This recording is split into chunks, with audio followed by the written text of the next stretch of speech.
kapatid, si Sister Maribel Basilio. Panoorin natin yung isang inihandang video presentation. Maraming salamat sa inihandang video presentation. Di matapos mabuhay sa ating mga alaala ni Ate Bel, para mapatibay at maaliw tayong lahat, makakapakinig tayo ngayon ng isang saling Bibliang pahayag na itatawid sa atin ito ni Brother John Paul Gan na ating siya pakinggan.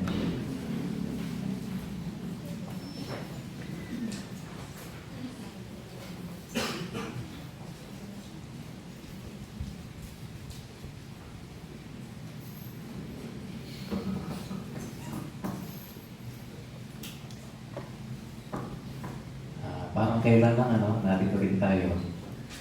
Same crowd, no? Diyan din kayo nakaupo. Ang kaibahan lang, parang bumabagyo nung panahon yun at ngayon titikang araw. Nagpapasalamat tayo sa Diyos na Jehovah na binigyan tayo ng isang espesyal na regalo. Na kung wala yung regalong yon, hindi magiging posible itong memorial program na to. Meron din ito ang mga hayop, pero hindi kasing lawak no, meron tayong mga tao. So may idea na kayo? Yan. Ang tinutukoy natin yung ating memorya. Dahil sa kakayahan nating maalala, maski yung matatagal nang nangyari, pwede nating tularan ang mismong halimbawa ng Diyos na Jehovah. Kasi di ba ang Diyos na Jehovah, hindi niya kinalilimutan yung magagandang nagawa ng kanyang tapat na mga lingkod. In fact, pinasulat pa nga niya sa Bible para mabasa natin lagi at matularan natin. Kaya sa pagkakataon to, gusto nating alalahanin ang isang kapatid na tapat na naglingkod kay Jehovah hanggang kanyang kamatayan. Si Sister Maribel Basilio. Kung nakita niyo dun sa ating meeting invitation, si Ate Bel ay pinanganak noong November 21, 1937 sa bayan ng Tanawan, Batangas sa mag-asawang Lorenzo Palasikas at Eustaquia Santiago. Konting trivia lang, yung apelyido pa ng Santiago, Chinese origin. Apelyido ng mga Inchi na nag-migrate sa Pilipinas noong panahon ng Kastila. Santiago. Kaya pala singkit si Ate Bel. Meron pala siyang dugong Inchi. So 1937, meaning to say, inabot niya panahon ng Hapon.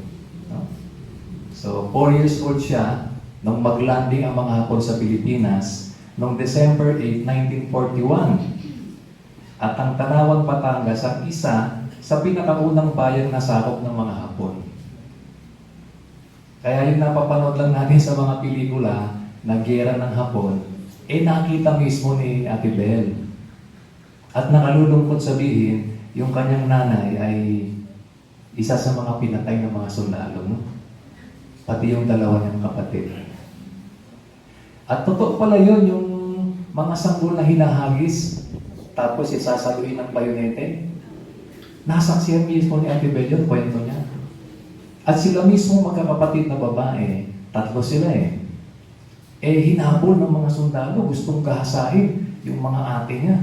Kaya takbo sila ng takbo, nakarating sila sa dagat. Hindi marunong lumangoy si Ate Bel. No? Buti, sinalo siya ng kanyang ate, si Ate Sosing. So, may history pala siya ng panahon ng Hapon. Again, konting trivia lang tungkol sa pangalang Maribel. Ito pala ay pangalang Kastila, pinagsamang Maria at Isabel. Yung Maria pala, galing sa Hebreyong pangalang Miriam, na nangangahulugang minamahal. At yung Isabel naman, galing pa rin sa pangalang Hebreyo na Elisheba, na ibig sabihin na ipinangako sa Diyos. Kaya pag pinag-combine mo sila, ang kahulugan ng Maribel, ganda, nakaalay sa Diyos. Kaya bagay na bagay yung pangalan niya sa kanya. Sapagkat bata pa lang ito si Ate Bel ay kinakitaan na ng pagkahilig sa espiritual na mga bagay. In fact, pangarap niya na makapag-aral sa mga madre. Hindi naman siya sinabi na gusto niya magmadre. Ang kwento niya, gusto niyang mag-aral sa mga madre. At natupad naman yun nung grade 3 siya. No? Nakapag-aral siya sa mga madre. Kaya lang, hindi nagtuloy sapagkat sinundo na siya ng ate niya at dinala siyang Maynila. Doon siya talaga nagdalaga. At sa Maynila, doon siya natagpuan ng mga saksi ni Jehovah na namamahagi raw noon ng mga literatura natin. Alam niyo bang si Ate Bel ay nabautismuhan nang hindi ini-study? Kwento niya. Kasi nung araw daw, wala naman yung RB-RB.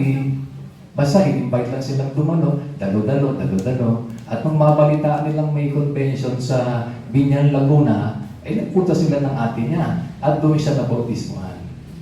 Kailan yun? January 5, 1952. Nung siya ay 14 years old. So, ilan yun?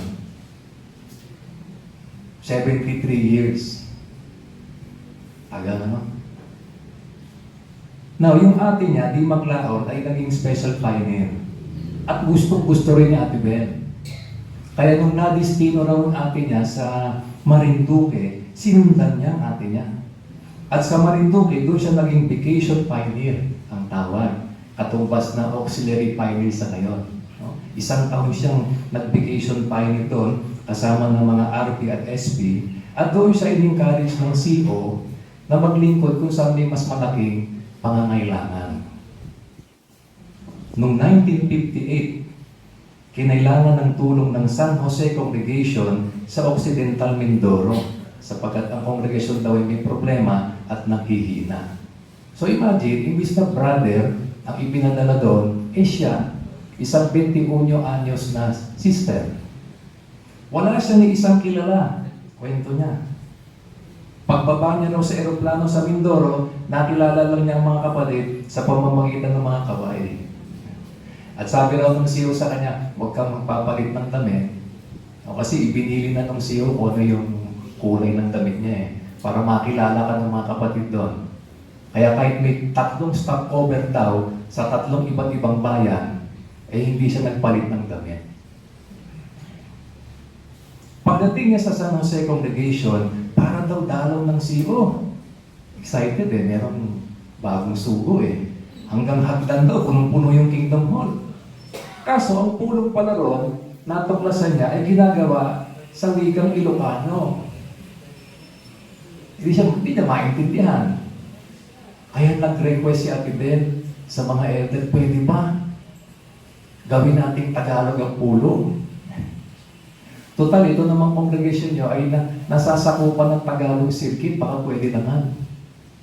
Kaya simula na naging Tagalog na ang San Jose Congregation, Mindoro Occidental. At yung daw congregation yun ay hindi pa, nung panahon na yun hindi pa nakakaranas dumalo ng assembly. Kasi nga, dagat yung tatawin nila So sa pagpapasigla ni Ate Bel, ayun, for the first time, nagkaroon ng kaayusang dadalo ng assembly yung congregation ng San Jose. So naging instrumental si Ate Bel sa mga pagsulong na yun ng congregation. Ngayon, ano yung hamon niya? Sabi, bukod sa sobrang init, sabi niya, mga elder yung makakaharap ko Paano ko sila papayuhan? Kwento niya. Babae ako. Kaya tinulungan daw siya ng CEO. Bel, ito gagawin mo. Babasa ka, halimbawa, sa ministeryo sa kaharian, sasabihin mo mga brother, ganito po sinasabi ng ministeryo. Kaya hindi ikaw, Bel, ang nagtuturo sa kanila, ang organisasyon. Ayun. After 2 years of regular pioneering sa Mindoro, tinawag na siyang special pioneer noong 1961. Ang una niyang assignment ay sa Giginto, Bulacan. Pero isang buwan pa lang siya sa Giginto, napalitaan ni Ate Bel na huling klase na pala ng Kingdom Ministry School na ginaganapan sa Bethel. Last class na pwede ang mga sister. Hindi raw siya pumayag. Pupunta akong Bethel, kaya umalis siya ng Giginto, pupunta siyang Bethel. Imagine, ang kinausap niya, yung branch servant doon, si Brother Johnson. Sabi raw niya, Sumay sabi niya dito.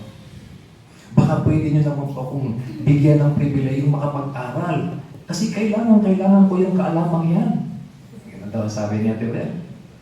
Natuwa naman daw si Brother Johnson sa kanyang determinasyon. Tinanggap siya immediately. Kaya siya lang daw yung nag-aral sa batch nilang yon na hindi nakapag-review ng mga requirements. Di ba? Mayroong mga requirements na kailangan aralin bago pumasok sa isang paaralan. After ng klase niya, hindi na siya bumalik ng Giginto. O, hindi na siya doon dinistino. Na-destino siya sa Santo Tomas, Pampanga, kung saan niya nakilala si Kuya Ben. At narinig na natin yung kwento nila, no? So, i-stop na natin yung kwento nila. So, si Ate Bel ay kilala nating lahat na matapang sa ministeryo. Sa Marinduque, kwento niya, nakita niyang isa kumpok ng mga kalalakihan. Kung nagiinuman, kung ano. O ibang mga sister, lalapitan niya yun. Umpukan ng mga kalalakihan. Nilapitan niyo ni Ate Bel. At inintroduce niya ang isang paborito niyang topic, pinaka-paborito niyang topic sa lahat, ang pangalan ng Diyos. So nag-focus siya sa isang lalaki ron na nagpakita ng interest. O, di natapos na yun, nakausap niya, na-RV pa raw niya ng kung ilang beses, sabi niya. After 60 years, yung lalaking yun ay na-meet ni Kuya Arnel. Tama ba? Na-meet ni Kuya Arnel sa assembly. At saksi na yung lalaki yun. Isa na raw tagapangasiwa, sabi ni Ate Bel. Ang nangyari pala, pagkatapos niyang makausap yung lalaki tungkol sa pangalan ng Diyos, nagpuntang simbahan yung lalaki. At nanghiram ng Biblia sa pare. Hinanap yung tekstong pinakita ni Ate Bel. Nakita ang pangalan ni Jehovah. Kaya ang tanong-tanong lalaki doon sa pare, ito po ba yung Biblia ng mga saksi? Nagalit daw yung pare, pinalayas yung lalaki. So after 60 years, doon lang nalaman ni Ate Bel, sa pamamagitan ni Kuya Arnel, na nagbunga pa na yung binhi ng katotohanan na ihasik niya 60 years ago. Di ba? Magandang aral yun o inspirasyon para sa ating lahat. Hindi natin alam. Eto pa, kung gaano katapang si Ate Bel. Nung nasa Mindoro na siya, meron silang teritoryo na kung tawagin ay pugad ng mga INC, mga Iglesia ni Cristo. Hindi naman daw nila malagpasan, matapang si Ate Bel. Kailangan pangaralan tong area na to. At natapat daw sila sa mismong harap ng kapilya. Ito na raw yung ministro, lumalabas, galit na galit, ang lakas-lakas ng boses, pinagsalitaan kami, sabi niya. At yun namang mga tao sa probinsya, kuyog naman, di ba? Pinaliliran silang lahat nun. Binastos daw sila ng ministro, nagbukas daw ng bote ng, kung anong bote ito, pinasirit. Tinamaan pa raw yung brother na kasama niya. Ang lakas-lakas ng boses ng ministro. Imbis na yung brother na magtanggol, si Ate Bel ang umeksena. Sabi niya, teka muna. Subigan daw siya. Kasi daming audience Meron bang bingi sa lugar na to? Sabi ng mga tao lang po, wala pala Sabi niya, bakit ang lakas ng boses niyo? Baka pwede naman pahinaan ng konti. Hindi ganito. Natural talaga itong boses kong ganito. Hindi ho natural yung boses niyo. Sabi niya, galit ho kayo. O kaya niyo ba yan, mga sister? Kaya tama yung description ni Ate Merby, Sister Merby del Mundo. Sabi niya, si Maribel, fighter yan. Pero yung pagiging fighter niya, para yun sa Diyos na Jehovah. One time, nagbabahay-bahay daw sila ni Ate Merby, merong mga batang maliliit na tinututokso sila. Sabi daw baho, baho. Kasi Jehovah, pinaligtan. Baho, baho. Ganun.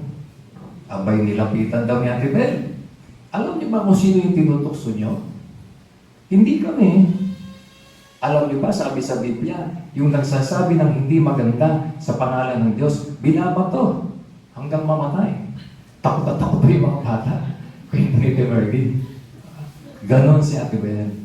Hindi ang papayag na yung pangalan ng Diyos ay maalipusta o malapastangan. Talagang ipagtatanggol niya. Kilala rin natin siya, o siguro, impression natin sa kanya may pagka-stricta. Pero, stricta sa tamang paraan. Yun ang description ni Kuya Arnel. Di ba, kayong mga nanay, pag may maliliit na anak, saan nyo gustong maupo sa Kingdom Hall? May mga maliliit na anak. Kadalasan sa likod, no? Para hindi makaistorbo. Pero kwento ni Kuya Arnel, sila hindi. Iuupo sila ni Ate Bel sa harap. Gusto niya sa harap sila ng speaker para makikinig kayo. Hindi sila pwedeng tumayo. Kaya ang turo sa kanila ni Ate Bel, umihi na kayo bago magsimula ang pulong. Wala raw galawan yon, walang harutan. Ganun ang training sa amin. Kwento ni Kuya Arnel. At ganyan din ang sinabi ni Rupert, ang mga taga Santa Cruz. Kilala niyo si Rupert Cabuco. Isa pang batang lumaki sa Santa Cruz Congregation yan eh. Siguro mga bata, di ba, minsan sa pulong, aalis ng upuan, maglalakad-lakad. Pag nakita raw siya ni Ate Bel, sabi sa kanila, bumalik kayo sa upuan niyo. Kahit hindi kayo makinig, kunin niyo lang yung teksto ng talk. Lahat ng teksto kunin niyo, kahit hindi niyo naintindihan. So sabi ni Rupert, nakatulong sa amin ang pagiging very spiritual at straightforward ni Ate Bel. Sabi ni Kuya Arnel, may kasabihan pa raw si Ate Bel Saturday is not a holiday. O, kasi sa mga worldly, Sabado, yan pasyal yan, di ba? Pero sa kanila, ng mga bata sila, Sabado, service. Baka buong araw pa nga, no? At Linggo naman, pulo. Stricto pero para ilagay ka sa tama. Naalala ko tuloy yung isang sister pa rin sa Santa Cruz Congregation. Hindi ko nababanggitin na sila. Biglang nag-message, sabi niya, Yampon, sa karidad ba bawal ang mga naka-sleeveless na sister? Sabi ko, parang hindi naman. Kasi sabi niya, Ate Bel, bawal daw sinisita ako lagi. Bakit daw ako naka-sleeveless? Yan. Hindi ako naman nag-research. No? Wala ka akong makita mga prinsipyo meron. Pero yung actual na nakalagay sleeveless, wala. Tiyempo naman, lumabas nun yung pantayan natin. Ito yung cover, tingnan nyo. Naka-sleeveless yung dalawang sister. Kaya sabi ko, ayan na, pakita mo na lang kay Ate Bel yan. Ewan po, baka ipinakita niya, kasi sabi niya, nung sumunod na service, abay naka-sleeveless na rin si Ate Bel. Tinuturo pa nga raw niya pagturo niya doon sa partner, sabay lingon daw ni Ate Bel, nakita siya. Ibig na magaling si Ate Bel, sabi, sa amin, mainit. So, anong point natin doon? Ano yun yan? Kung tawagin sigasig sa katwiran. No? Yung kasi yung alam niyang tama. No? Pero nung naunawaan naman niya, ay mapagpakumbaba naman siya. No? Hindi na niya iginiit yung kanyang pananaw. So, napakagandang katangian. Eto pa, sabi ni Ate Merly Del Mundo, alam mo kung anong problema ko dyan kay Maribel? Gusto niya lagi kang on time pag may date kayo. Galit yan pag nalilate ka. Totoo ba po yun? Mga nakakasama niya sa Santa Cruz. O di ba, pinwento natin sa discourse ni Kuya Ben, pagkabukas kayo ng kingdom mo nung araw. Ayan. Pero bagamat siya'y may impression tayong stricto, ganon, siya'y mabait at matulungin. Sabi ni Sister Minerva del Rosario, ang masasabi ko kay Ate Bel, napaka-maalalahanin niya. Kahit kaninong mga kapatid. At pinatunayan niya ni Rico. Rico Cabuco, nakita niyo yung picture niya kanina. Sabi niya, alam po ni Ate Bel, paborito ko ang buko Kaya sabi niya, Rico, pag umuwi ka rito, kailangan pumunta ka sa amin. Kasi pag-ahandaan kita ng buko, lahat ng kakainin mo may buko. Kaya tuwing umuwi ako noon, magla-lunch lang ako sa kanila after ng tulong, maglalabas siya ng maraming buko juice at buko salad kasi alam niyang mahilig ako sa buko. So tama yung sabi ni Sister Bautista, maalalahanin ang thoughtful. Naalala ko, sabi ni Sister Del Mundo, nung ang mister ko'y dinadialysis, nagtitinda yan si Maribel ng mga hotdog, kung ano-anong mga cold cuts na kinukuha niya sa palengke at ilalako niya. Yung kinita niya doon, ibibigay pa niya sa akin. Idagdag ko raw pang dialysis. Kaya na-touch ako kasi yung itinulong niya sa akin ay galing sa mismong pagsisikap niyang magtinda. Yun ang hindi ko malilimutan sa kanya. Pero, singit pa ni Timerdi, talagang stricto yan kung sa stricto. Pero hindi naman siya KJ. Alam natin yung KJ, di ba? Lahat ng mga kasayahan sa congregation namin, kasama siya. Pag kami mga gathering kami, tinuturuan kami ni Brother Serang magsayaw. Ang titigas ng katawan namin. Pero yan si Maribel, mahusay sumayaw yan. Sila ni Baby Del Rosario. Totoo ba yan? Naalala rin ni Timerdi, nung daw anniversary ni Brother at Sister Santonil, ang sinasayaw daw nila ni Ate Bella yung kay kantang Yunil Sedaka, yung One-Way Ticket to the Moon. Sarap daw sa pagsasayaw si Ate Bella. Bigla raw naputol yung music kung sa anong dahilan naputol. At galit na galit, inis na inis daw si Ate Bella. Kasi mahilig siyang magsayaw. At isa pang magandang hobby ni Ate Bel, kung kaya't bagay na bagay talaga siya sa paraiso, mahilig siyang maghalaman. Kwento ni Ate Ner pa rin, no? Maalaga siya sa kanyang mga tanim na halaman at mga bulaklak. Sa pulong, dahil maaga siyang dumarating, dinidiligan niya muna ang mga halaman sa Kingdom Hall. Totoo? Parang kahit yung mga halaman ng dito po, kay Mami Valdez, kwento niya kasi maaga sila eh. Alam niyo yung mga grapes ni Mami Valdez? Kwento niya, dinidiligan niya yun eh. So, mahilig maghalaman. Pero higit sa ano pa mang katangian, nakilala natin siya bilang isang mahusay na guno ng mga 1 to 2 minutes, 2 minutes maximum. Abay, unang tanong pa lang kay Ate Bel, 15 minutes ang inabot ng sagot. Kung gusto niyo ng kopya ko, Ernel, nakay Brother Kabuko. Gusto niyo 15 minutes unang tanong, hanggang sa malawbat na yung camera ni Brother Jim. Audio na lang gumagana. Sa tagal ng sagot ni Ate Bel. At sa interview niya yon, may 3 pangalan siyang binanggit. Nasabi niya kasi tinanong siya ano ba yung may tuturin yung blessing ni Jehovah sa inyo? Sagot niya, yung mga taong naakay ko sa katotohanan, sa tulong ni Jehovah. May 3 pangalan siyang binanggit. Kaya hinanap ko yung 3 ito. Wala na kasi rito sa Pilipinas At nagpadal sila ng kanilang mga ala-ala para kay Ate Bel. Ang una ay si Sister Sally Kabuko. Hindi nyo kilala yan. Noong 1990, nakilala ko si Ate Bel nung mabahay-bahay niya ako sa Aplayang Munti. Yung bahay namin ay mahirap puntahan kasi tutulay ka pa at yung kawayan doon sira-sira. Hindi ko naman siya matalikuran sapagkat dinatnan niya akong naglalaba. Nagsimula siyang magpaliwanag kaya nakinig na ako habang naglalaba.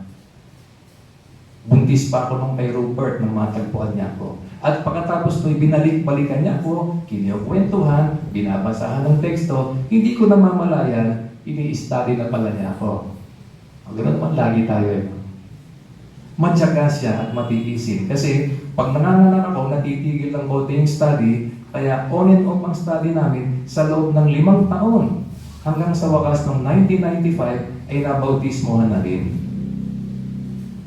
Sumingit pa nga si Rupert alam niyo brad, ang isa sa mga tinitis ni Ate Bel ay yung hindi magandang amoy sa lugar namin. At yung oras ng pag-i-study nila ni Nanay, oras de peligro. Pero lagi raw nandun si Ate Bel.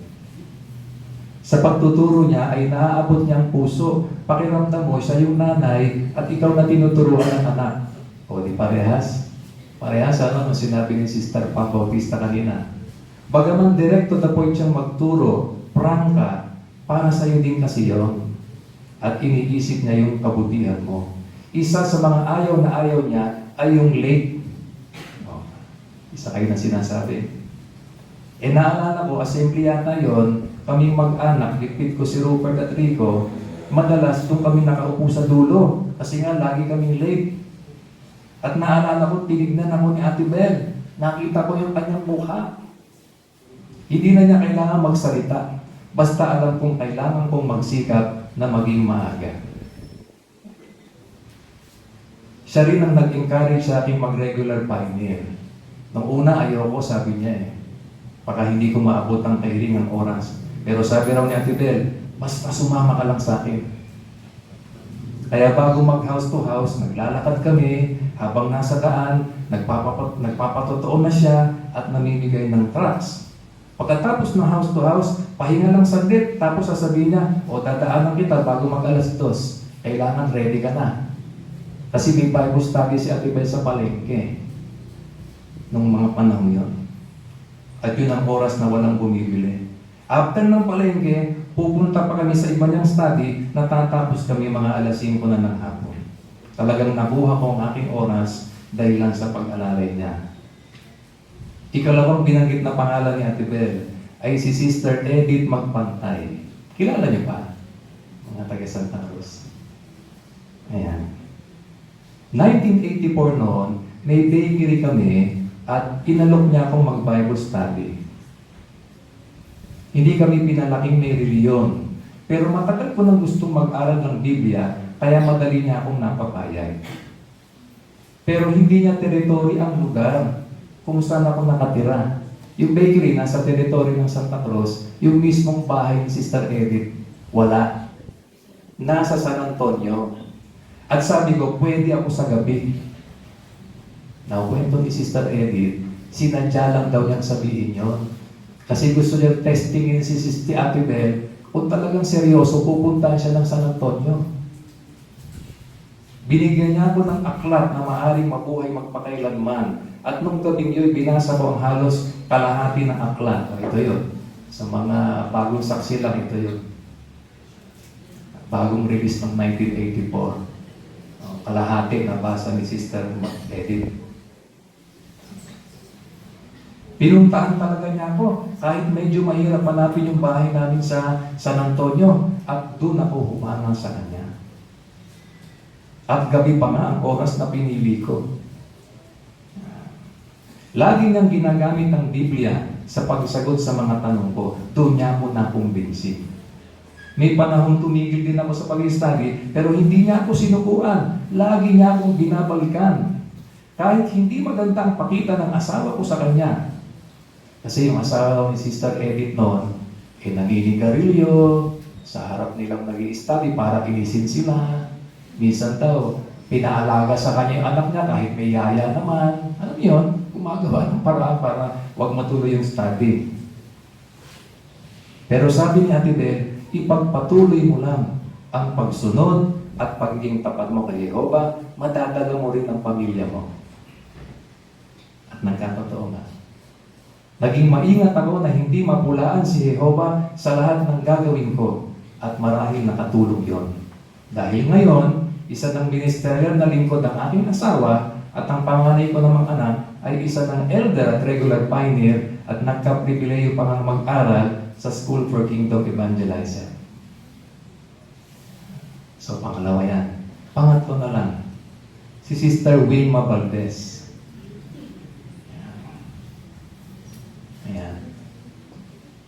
Kami naman yung nagkakilala ni Tita Bel nung siya at ang mga kasama niya ay nagbabahay-bahay. So lahat sila natagpuan sa bahay-bahay, no? Inalok niya ako ng bantayan, binasahan din niya ako ng mga kasulatan, at nag-alok ng libreng pag-aaral sa Biblia. May napansin ba kayo kay Sister Maribel? Laging nag-aalok ng Bible study na siyang turo sa atin ngayon. Isa sa nakatatak sa isip ko ay nung ipakilala niya sa akin ang pangalan ng ating tunay na Diyos. Favorite talaga niya yung paksang yun. Nakita niya meron kaming encyclopedia. Sabi niya, meron pala kayong encyclopedia. Pwede bang pahiram ng letter J? Kinuha ba yung encyclopedia, binigay sa kanya, hinanap niya yung pangalan ni Jehovah. Saka ipinabasa sa akin. At ito ang nabasa ko. Nakalagay doon, sa sariling kopya ko ng encyclopedia, Jehovah, Almighty, All-Powerful, Most High. Sa kanya binasa sa akin ang awit 83:18. At ang laki ng pagkamangha ko noon, sapagkat si Jesus ang alam kong Diyos. Yung karanasang yon, sabi ni Sister Wilma, ang siyang ginagamit kong teknik ngayon sa pangangaral. Nagaya niya yung teknik ni Ate Bel. Kapag nagpapaunlak ang may bahay, hinihiling ko rin sa kanyang gamitin yung sarili niyang kopya ng Biblia. At na madalas ay naroon ang pangalan ni Jehovah. Hindi man humantong sa Bible study, masaya sa pakiramdam na maipakilala ko sa mga tao ang pangalan ng ating tunay na Diyos. So makikita natin yung katangian ng nag-study na ipapasa sa in-study. Palibasa si Ate Bel, talagang mahal na mahal niya ang pangalan ni Jehovah. Ganon din ang nangyari sa kanyang mga Bible study. Marami pa to, kaya lang kukulangin ng oras natin. Kaya Ate Wilma, kung nakikinig ka man, ipo-forward na lang natin itong mga comments mo kay Kuya Arnel at kay Ate Ruth. Parang may napansin lang ako, no? Parang lahat ng mga Bible study ni Ate Bel ay nakakarating sa abroad. Di ba? Sister Sally Cabumo nasa Texas, USA. O si Sister Edith Magpantay nasa San Diego, California. O si Sister Wilma Valdez nasa Brampton, Canada. O, sino dito yung mga na-Bible study ni Sister taas kamay? O, ang dami. O, ang dami. O, hintay-hintay nyo lang. Baka naman. Nag-message pa nga sa amin eh. Sabi ako, 8 years old ako, yung Bible study ako ni Ate Bel. Pero saglit lang. O, nasa siya ngayon? Nasa Ontario, USA. Ontario, pangalan ng city nito. Kaya na. Pati yung mga sumasama sa kanya, di ba? O, partner niya, Sister Merdy Del Mundo, nasa na? O, Sister Minerva Bautista. O, katuwaan lang mga kapatid. Malay nawa yung mga laging partner niya.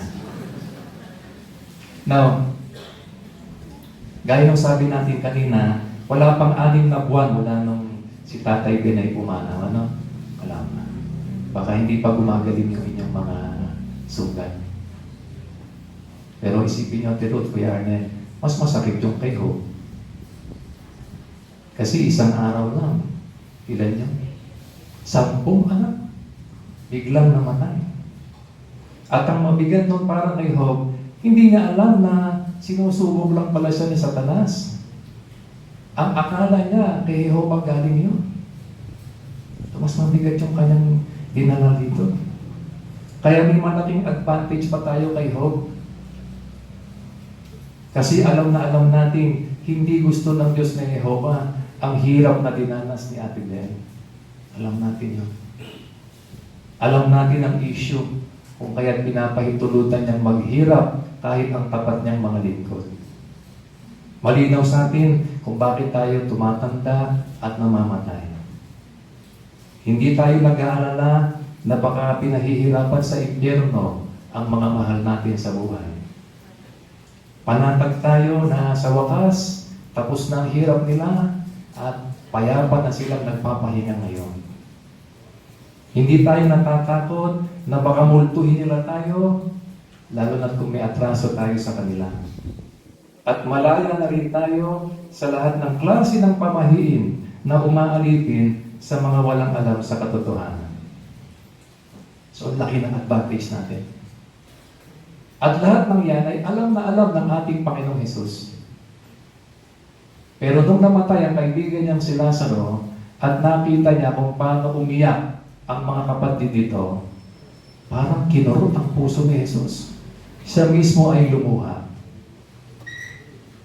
Kaya nung mga oras at Ruth na ikay nasa ospital ka mo at iyak ka ng iyak, at marahil si Kuya Arnel naman sa Canada ay ganun din, parang kinukurot din ang puso ni Jehovah ng mga oras na yun. Nakikiiyak din siya wika na sa inyong dalawa. Kaya hindi tayo exempted, tayong mga lingkod ni Jehovah, hindi exempted sa pag-iyak at pagdadalamhati. Pero mayroong isang bagay na taglay natin na wala ang iba. Kapasuhin natin yung unang Tesalonica 4:13. May Biblia kayo. Unang Tesalonica 4:13.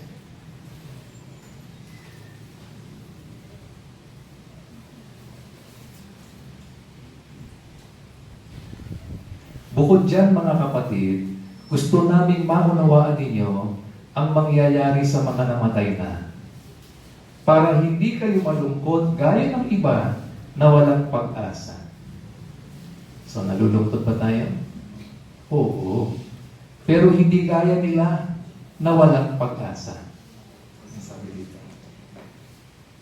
Pag-asang mabuhay muli ang mga namatay. At pansinin niyo yung binanggit ng talatang 18, talatang 18, kung bukas pa ang Bible niyo. Anong sabi ni Pablo? Kaya patuloy ninyong patibayin ang isa't isa sa pamamagitan ng mga salitang ito. Sabi patuloy. Minsan, pag may sunod-sunod yung namatay, di ba? Nagko-condolence tayo sa Facebook. Pare-pareho naman yung sinasabi natin, di ba? Kaya minsan, ano pa yung magandang masabi dito sa namatayan to? Hindi pala natin kailangan mag-isip ng iba pa. Anong sabi ni Pablo? Patuloy niyong patibayin ang isa't isa sa pamamagitan ng salitang ito.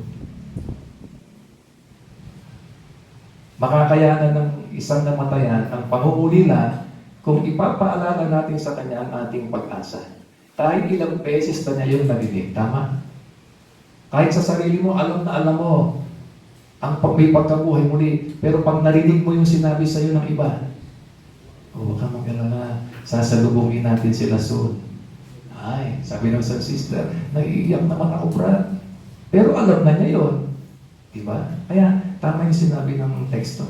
Patuloy nating ipaalala sa isa't isa ang ating pag-asa. Pero dito, ang tinatalakay ni Pablong pag-asa ay yung pag-asa ng mga bubuhayin sa langit. Na ayon sa Apokalipsis 14:1 ay may limitadong bilang lamang ng 144,000. Kaya yung pag-asang tinatanong natin ay yung inilalarawan dito sa 1 Kabanatang 5. O, pasuhin natin. 1 Kabanatang 5, simulan natin sa talatang 26.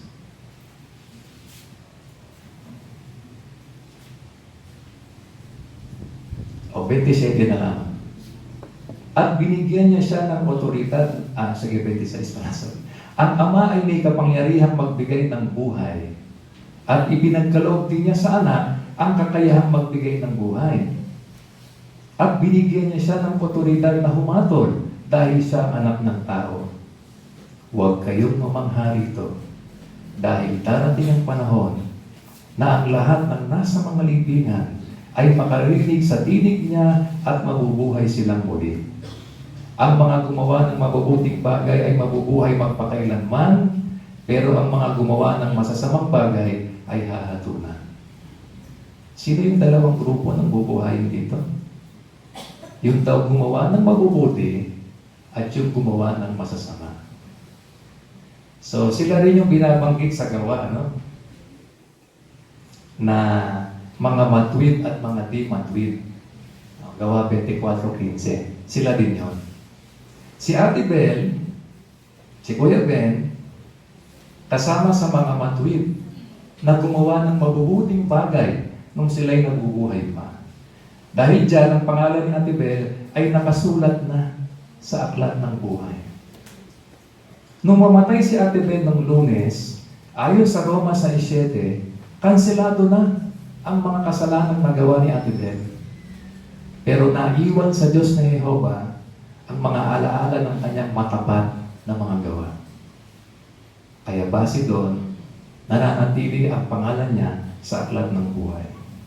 Pero paano naman halimbawa yung mga sundalong pumatay sa nanay niya at mga kapatid niya? Nasa kategorya sila ng mga di matuwid sapagkat hindi pa sila naging mga lingkod ng Diyos. Sila yung gumawa ng masasamang bagay. Kansilado na rin ang mga kasalanan ng mga sundalong iyon. Bayad na rin yon.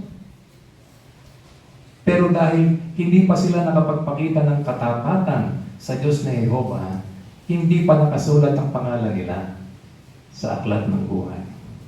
Kaya dahil dyan, kailangan pa silang hatulan. Yun yung ibig sabihin ng binasa nating talata.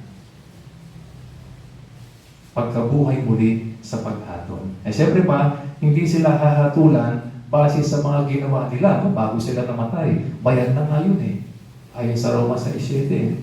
Kaya sa paraiso, pag binuhay muli yung mga sundalong yon, oobserbahan at susubukin muna sila ni Jesus. Gaya ng makikita sa larawan. Magkakaroon sa panahon yon ng pinakamalawak na programa ng edukasyon sa buong lupa. Imagine, lahat ng bubuhayin muli ng mga tao ay ating tuturuan. At mapapasulat lang ang pangalan nila sa aklat ng buhay kung kamukha ng mga i-study natin ngayon. Tatalikuran nila ang kanilang maling paraan ng pamumuhay at iaalay ang sarili sa Diyos na Jehovah.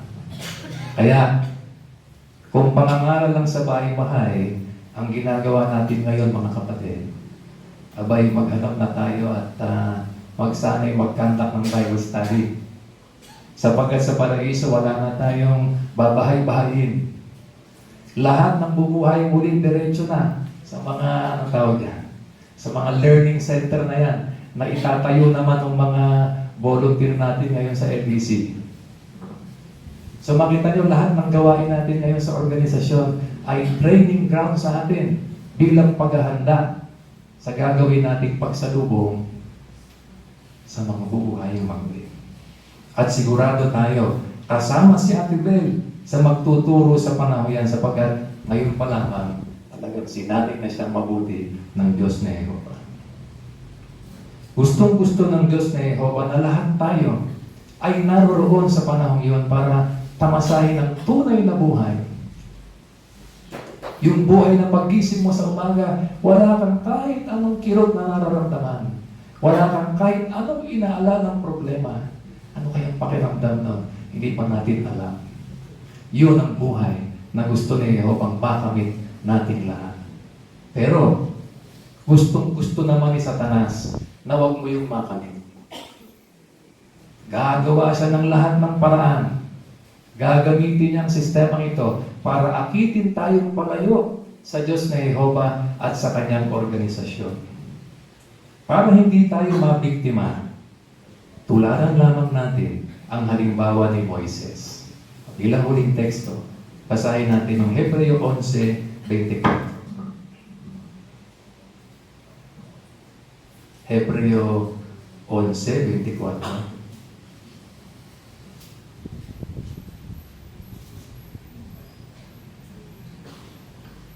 Dahil sa pananampalataya, tumanggi si Moises na tawaging anak ng prinsesa ng Ehipto nang malaki na siya. Alam natin na si Moises at one time ay lumaki sa palasyo ng Ehipto. Ayan. At ang Egypt nung panahon yun ay world power. Katumbas ng Amerika ngayon. Imagine, parang nakatira siya sa White House. Na-imagine ba natin kung anong klaseng buhay ang pwede sanang tinamasa ni Moises kung pinili niyang manatili sa Ehipto? Ang sarap-sarap siguro nun. Pero bakit tinalikuran ni Moises ang marangyang buhay na inaalok ng Ehipto? Tuloy natin ang pagbasa sa talatang 25. Mas pinili niyang mapagmalupitan kasama ng bayan ng Diyos kaysa pansamantalang magpakasaya sa kasalanan. Bakit daw? Alam niyang pansamantala lang yun. Totoo naman. Kung Ehipto ang pinili niya, nasaan na siya ngayon? Baka hindi natin kilala si Moises. Baka ang pangalan ni Moises nakaukit na lang sa isang pader sa Egypt, no? Yung pinupuntahan ng mga tourist. At hindi nga mabasa kung anong lingwahe yun. Ganun na lang si Moises ngayon. Pero dahil inuna niya si Jehovah, o paano niya nagawang talikuran ang alok na yun ng Ehipto? Tuloy natin ang pagbasa sa 26. Dahil para sa kanya, ang hamaking bilang isa na pinili ay kayamanang nakahihigit sa mga kayamanan ng Ehipto. Ito ang sikreto. Dahil nakapokus siya sa panahong tatanggapin niya ang gantimpala. Nagawa niyang tanggihan ang alok ng Ehipto kasi nag-focus siya sa gantimpala. Anong gantimpala yon? Ang alam niyang gantimpala noon, palalayain ng Diyos ang Israel at dadalhin sa lupang pangako. Yun ang tinatanaw niyang gantimpala. So yung palang binulay-bulay na ni Moises. At yun ang nakatulong sa kanyang piliin si Jehovah. Kaya yun din ang makakatulong sa atin ngayon, mga kapatid. Mag-focus tayo hindi sa buhay sa sistemang ito na pansamantala lamang na alam nating lilipas din pagdating ng Armageddon sa halip lagi nating imagine ang buhay natin sa paraiso. Tulad ni Moises, maging totoo sa atin ang Diyos na Jehovah at ang kanyang mga pangako. Huwag ka lang basta maniwala dito. Kahit si Satanas, alam din yan eh. Kaya hindi sapat yung maniwala ka sa pag-asa. Kailangan kumilos ka ngayon na para makamit yun. At yan ang nakita natin sa buhay ng minamahal nating kapatid na si Sister Maribel Basilio. Minahal niya ang pangalan ng Diyos ng buong puso niya, buong kaluluwa niya, at buong lakas niya. So, pakinggan natin yung final words na kanyang sinabi dun sa kinuwento nating interview kanina. Sana maintindihan natin, no? Medyo maiko. Pakisuyo nga, mga kapatid. Ano pong masasabi niya? Paano kayo natulungan ng pioneering sa may kinalaman sa kaugnayan niyo kay Jehovah? Napakalaki ng natulong ng pioneering. Mas lalo kung parang pakiramdam ko lang na napakalaki. At ingat na ingat ako, basta pangalan ng Diyos na Jehovah nasa sampot. Handa ako ng sakripisyo. Handa akong sarilinin. Ang problema, huwag lang bumasakot ang pangalan niya. Alam niya yan. Uling tanong, Tibet, gaano po kayo kadeterminado magpatuloy sa karerang yan?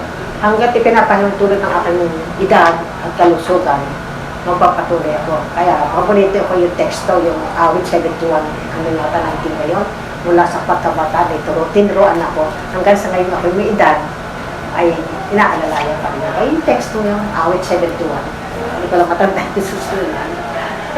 Yung pag-alalay sa akin, wala pagkabata. Favorite ko yun. Ewan ko kung na malinaw sa inyo.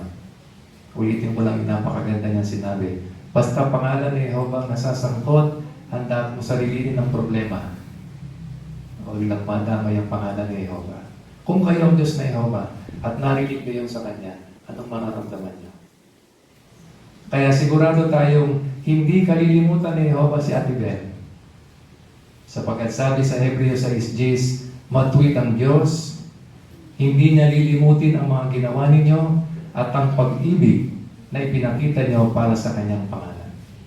Kaya, Ate Ruth, Kuya Arnel, o tayong lahat na namatayan dito, patuloy tayong magsaya sapagkat makikita natin sila muli. Tawagin natin. Sure.